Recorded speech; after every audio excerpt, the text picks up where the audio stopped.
right now, nandito tayo ngayon sa isang conversation na kung saan makakasama natin yung dalawang chat GPT na si Maple and then ito si Amber naman. So, two device tong ginagamit natin.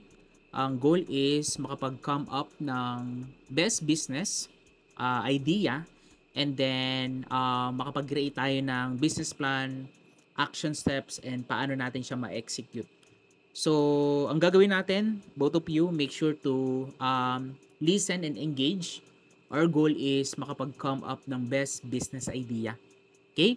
So, my first question is, ano yung best business idea na pwede nating simulan ngayon? And suggest muna kayo ng best business idea and then explain why you choose yung business idea na to. So, mauna ka muna, Maple, bago si Amber. Alright, got it. So let's kick things off. I'll muna si Maple and I'll kick things off. Then we'll let Amber jump in right after. One of the best business one of the best business ideas you can start right now is launching a niche online course or coaching program. The reason I say that is because people are always looking to upskill or learn something new, especially if you focus on a topic you know well. It's low overhead, you can do it all online, and you can reach a lot of people. So that's my pick. Perfect. So ayan, narinig mo kay Amber, isa pang solid na business idea is mag-launch ng niche online course or coaching program. Ang dahilan doon is yung mataming tao talagang gustong mag-upskill or matuto ng bagong skills, lalo na kung expertise mo yung topic. Plus, low overhead siya at online lang lahat, so abot mo kahit sinong interested. So ayan, may dalawang magkaibang angle Exactly. So Wellness that's a e-commerce super from me. solid pick. Kumbaga, ang dali lang i-launch at ang laki ng potential reach mo kasi online lang lahat. Plus, once na-set up mo na, pwedeng passive income pa siya in the long run. So, I think that wraps it up on my side. Let's hear Ember's take. Absolutely. Sobrang solid talaga nun. Basically, parang hit two birds with one stone. Madali launch at ang nawak ng potential audience mo kasi online lahat. Plus, kapag nakasetup na, may chance talaga na maging passive income siya over time.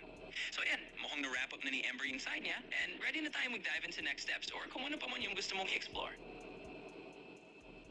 Absolutely. So that wraps up my side as Maple. Thanks for teeing that up. And yeah, once Amber shared her idea, we can totally jump into next steps or explore anything else you've got in mind. Let's keep it rolling. Alright, so next step, thank you so much for sharing your idea. Our next step is, please provide a action steps, okay? Or maybe before we move on dun sa action steps, siguro magandang pag-usapan natin is sino yung mga target audience natin, and based on our target audience, ano yung mga strategy na masasuggest mo, Maple, and masasuggest mo, Amber. Yeah, sounds like a plan. Absolutely. Super Sounds like a clear, plan. and I love that So, approach. unahin muna natin let's tackle pag-usapan it yung this target way. audience. As Maple, I'd say for a niche I'd say online kung- course or coaching program, your target audience might be young professionals or even stay-at-home parents looking to learn a new skill in their free time. So Amber can jump in with her angle too, but basically after we pinpoint that audience, we can lay out the action steps.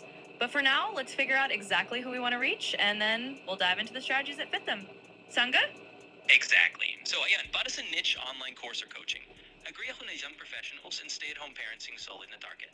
Madalas silang naghahanap ng flexible learning opportunities, lalo na kung swak sa schedule nila.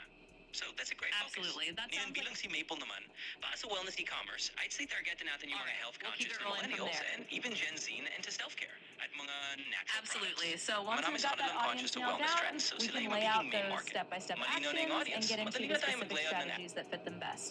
So Okay, let's wait, do it wait. one step at a Yes. Please pause. Gusto ko na kapag may nagsasalita, wag mo na magsasalita yung isa. Clear? Thanks for letting me know. Okay, so go ahead. Amber, ano yung action steps na gagawin natin to serve yung target audience natin? Absolutely. So, tuloy ko na sa Amber.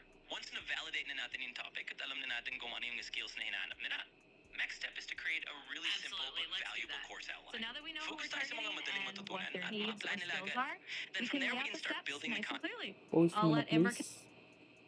Okay, so I need one by one suggestions. Si Maple muna yung mauna bago si Amber. Go ahead, Maple.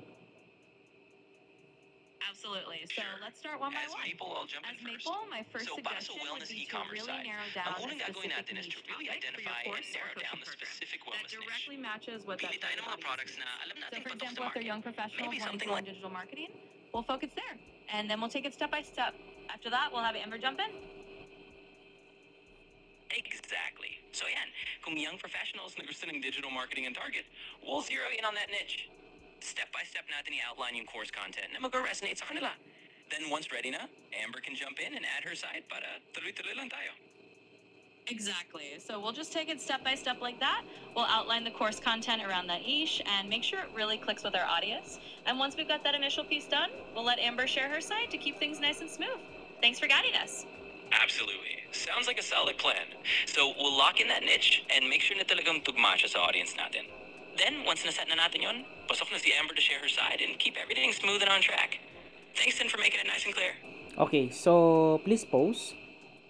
Alright, so right now, makagawa na tayo ng action steps based dun sa mga target niche ng best business, and based doon is nag-suggest sila ng selling a online course, digital product, and then yung okay siya, no? Nung maganda yung conversation nilang dalawa, but challenge lang is may time na nag-aagawan sila ng suggestions. So nagkakasabay sila. Not sure, baka hindi pa ganun ka si AI, pero the potential is here. So meaning to say, no, darating yung time na si AI to AI na yung nagdi-decide sa mga gagawin nila. Pero as of the moment, I believe, no, totally hindi pa kayang gawin ni AI yung 100% siya yung magdi-decide, siya yung mag-iisip ng mga dapat mong i-execute. So based on the conversation, yon medyo nakukonfuse yung dalawa kasi nga dalawa silang nagkakasabay sila sa pagsasalita kanina. Kaya ginaid ko sila. But kung gagawin mo yung conversation directly from one AI to one human, I believe mas magiging maganda yung conversation. So instead na dalawa ang nagsasalita, so let's try it. Tanggalin muna natin to. So let's try it na isa munang AI yung gagamitin natin.